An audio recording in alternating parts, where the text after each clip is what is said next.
Shalom chers auditeurs de l'émission Kanguka, aujourd'hui nous sommes mardi et vous allez tout de suite écouter l'émission de ce matin. Soyez bénis. Bienvenue tous dans l'émission Kanguka, mon nom est Chris de Komana. Aujourd'hui nous sommes mardi. Il y a une parole que j'aimerais partager avec vous et il s'agit de Psaume 16 verset 8. Il est dit « J'ai constamment l'Éternel sous mes yeux, quand il est à ma droite, je ne chancelle pas ». C'est une parole très encourageante parce que le roi David parle de l'Éternel, il dit « J'ai constamment l'Éternel sous mes yeux ». C'est-à-dire qu'il garde ses yeux constamment sur l'Éternel. Quand il est à ma droite, je ne chancelle pas. Quand il parle de ne pas chanceler, c'est-à-dire que même quand il y a des situations difficiles, même quand il y a des tribulations, il ne chancelle pas parce qu'il garde ses yeux sur l'Éternel. Ce matin, j'aimerais vous parler de garder les yeux sur l'Éternel parce que mardi passé, j'ai partagé des paroles puissantes dans Romains 12 où je vous ai montré que nous devons nous réjouir des choses à venir. Parfois, tu peux être dans une situation difficile, extrêmement difficile et tu n'as pas envie de penser à ce que tu vis. Tu peux pas comprendre comment tu peux louer Dieu pendant ces moments difficiles. Quand tu es dans des moments difficiles, ne garde pas tes yeux sur ce que tu vis maintenant, mais garde en tête que Dieu a de bons projets pour toi. C'est peut-être pas intéressant ce que tu vis maintenant, mais l'avenir que Dieu te réserve doit être positif selon sa parole, parce que la parole de Dieu dit qu'il a de bons projets pour toi. Tu es peut-être malade maintenant et tu vois la situation se dégrader chaque jour. Rien n'avance, mais il ne faut pas te décourager. Garde tes yeux sur l'Éternel, parce que quand tu gardes tes yeux sur l'Éternel, tu fais preuve de confiance. Tu montres à Dieu que tu fais totalement confiance, qu'il est au contrôle. Et j'aimerais te demander de ne pas garder tes yeux sur ta maladie. Si le rapport médical, garde tes yeux sur l'Éternel qui est capable de faire l'impossible. Ce qui est impossible aux hommes est possible à Dieu. Il y a ceux qui m'écoutent qui sont en train de chanceler. Vous vous inquiétez de la situation que vous traversez maintenant. Vous perdez espoir. Il ne faut pas perdre espoir si tu as la foi. Si tu as Jésus, ne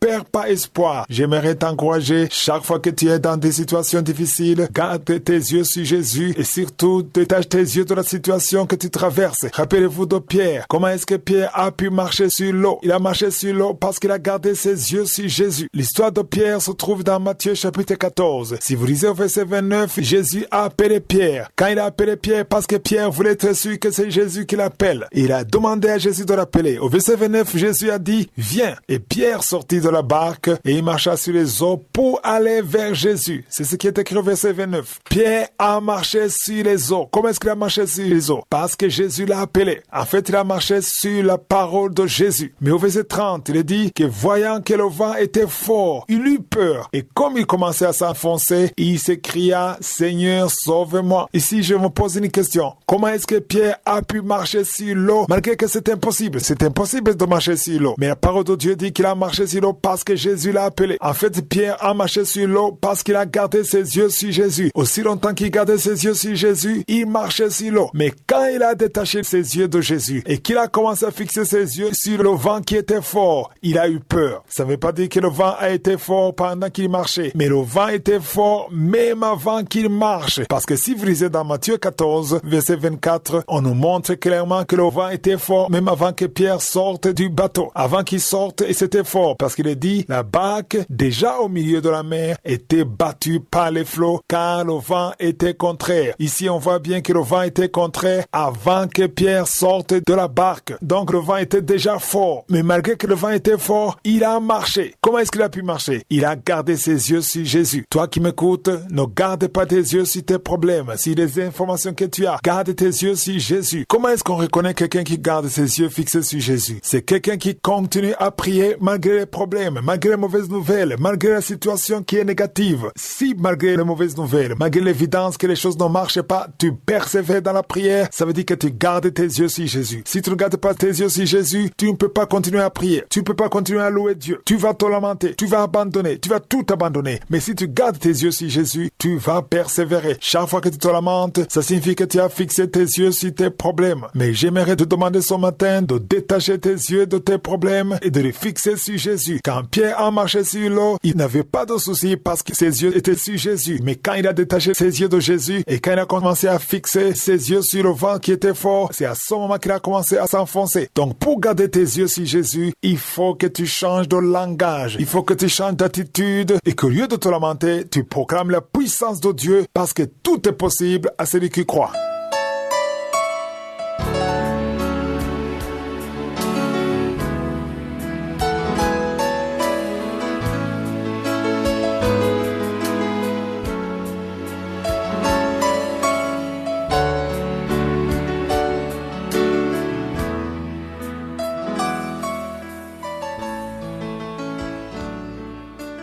Nous sommes maintenant dans le moment consacré à l'enseignement et nous allons continuer avec le livre d'Esdras. Je vous ai dit qu'on termine ce livre cette semaine et je vous ai dit aussi qu'il est subdivisé en 10 chapitres, mais nous n'allons pas lire tous les chapitres. Je ne vais pas faire de commentaires au deuxième chapitre parce qu'au deuxième chapitre, on nous montre la liste de ceux qui sont revenus de la captivité de Babylone. Si vous lisez le chapitre 2, Esdras chapitre 2, on vous donne les noms des familles qui sont revenues de la captivité de Babylone. Donc je ne vais pas commenter sur ce deuxième chapitre. Mais par contre, au troisième chapitre, il y a des choses à dire. On voit que le peuple était déjà revenu. Je vous ai dit que le roi Cyrus les a remis tous les ustensiles, tous les outils du temple de Dieu. Il a exigé d'aller construire la maison de Dieu à Jérusalem. C'est Dieu qui lui a donné cet ordre. C'est étonnant de voir un roi païen qui donne les ordres au profit de l'Éternel. Mais selon ce que nous avons au verset 3, il y a quelque chose qui m'a étonné. Au verset 3, je vous demande de lire le verset 3. Esdras chapitre 3 verset 3, il est dit qu'il rétablirait l'autel sur ses fondements, quoiqu'ils usent à craindre le peuple du pays, et ils y offrirent des holocaustes à l'Éternel, les holocaustes du matin et du soir. Ce qui est étonnant ici, c'est qu'ils ont commencé à rétablir les fondements de l'autel. Donc on voit bien qu'ils ont offert des holocaustes sur l'autel alors que la maison de Dieu n'était pas encore construite. Logiquement, on devait commencer à construire le temple de Dieu. Mais ils n'ont pas attendu qu'on construise le temple de Dieu parce que pour eux, ce qui était urgent, c'était de donner les offrandes. C'est pour ça qu'ils ont fait le fondement. Juste au début du fondement, ils ont commencé à offrir les holocaustes. Autrement dit, ils ont commencé à construire l'autel avant toute chose. C'était très important pour eux qui donnent des sacrifices. Et si vous lisez ce chapitre, on met beaucoup d'importance sur la reconstruction du temple de Dieu. Même le roi Cyrus avait donné l'ordre de reconstruire la maison de Dieu. Qu'est-ce que signifie la maison de Dieu? Aujourd'hui, nous sommes dans le Nouveau Testament et ce qui nous intéresse, ce n'est pas les 4 murs du temple de Dieu, parce qu'il faut que vous compreniez que la maison de Dieu aujourd'hui, dans le Nouveau Testament, c'est notre corps. Ton corps, c'est le temple de Dieu. Et Dieu veut que tu reconstruises son temple, c'est-à-dire la maison de Dieu qui est ton corps. Donc, avant de construire la maison, ils ont commencé par l'autel, parce que c'était important qu'ils donnent des offrandes, et ils ont donné des offrandes volontaires à l'Éternel. Et au verset 10, on voit qu'ils ont commencé à poser les fondements, cette fois-ci pas seulement pour l'autel, mais également pour le temple, pour la maison de Dieu. C'est au verset 10. Lorsque les ouvriers ont commencé à poser les fondements du temple de l'Éternel, on fit assister des sacrificateurs en costume, et tout le monde a réalisé que c'est la maison de Dieu qui est rétablie. C'était la joie, c'était la fête. Si vous lisez au verset 11, on voit que tout le monde chantait, célébrait, louait l'Éternel par ses paroles. C'est ce qui est écrit au verset 11. Ils ont crié en disant les mêmes paroles qu'on a vues dans le livre de Chroniques, quand ils commençaient à louer l'Éternel avec le roi Josaphat. Ils ont dit, l'Éternel est bon, car sa miséricorde pour Israël dure à toujours. Je ne sais pas si vous remarquez que ces paroles reviennent toujours. On a commencé à voir ça dans 2 Chroniques chapitre 5. On a revu ça dans 2 Chroniques chapitre 20. Et maintenant on voit ça dans Esdras chapitre 3 verset 11. Il disait toujours, l'Éternel est bon et sa miséricorde dure à toujours. Ces paroles sont puissantes. Je les utilise tous les jours dans mes prières. Si tu veux vraiment une prière puissante, il faut parler de la bonté de Dieu et de sa miséricorde qui dure à toujours. Ce sont des paroles qui ont un grand impact dans le monde spirituel. Donc tout le monde était content, on chantait, on louait avec les instruments. Mais au verset 12, on dit que plusieurs des sacrificateurs et les lévites et des chefs de famille âgés, c'est-à-dire qui étaient vieux et qui avaient vu la première maison, ils pleuraient à grand bruit. C'est-à-dire qu'il y avait 2 sortes de pleurs, comme on voit au verset 13. Au verset 13, on dit qu'il y avait 2 sortes de pleurs, de telle sorte qu'on ne pouvait pas distinguer le bruit des cris de joie avec le bruit des pleurs parmi le peuple. Donc ici, il y avait 2 catégories de gens qui pleuraient. Certains pleuraient de joie et d'autres pleuraient de tristesse. Qui pleurait de joie? Ce sont les jeunes. Mais les vieux pleuraient de tristesse. Pourquoi? Parce que eux, ils étaient déçus de la nature du temple de Dieu. Parce que ça n'avait rien à voir avec le temple de Salomon. Eux, ils étaient âgés, peut-être ils avaient dans les 90 ans, ils avaient déjà vu le temple de Salomon qui était glorieux, qui reflétait la gloire de Dieu, mais ce temple n'avait rien du tout comparé au temple de Salomon. Mais les jeunes se contentaient de ce qu'ils voyaient. C'est ce qui se passe aujourd'hui. Les chrétiens qui sont âgés, qui ont vu l'église il y a 60 ans, ils pleurent quand ils voient ce qui se passe aujourd'hui sur les réseaux sociaux. C'est tellement décevant, mais les jeunes sont contents de ce qu'ils voient. Si je suis le feu, je vais continuer à parler dans Kanguka de demain. Passez une bonne journée.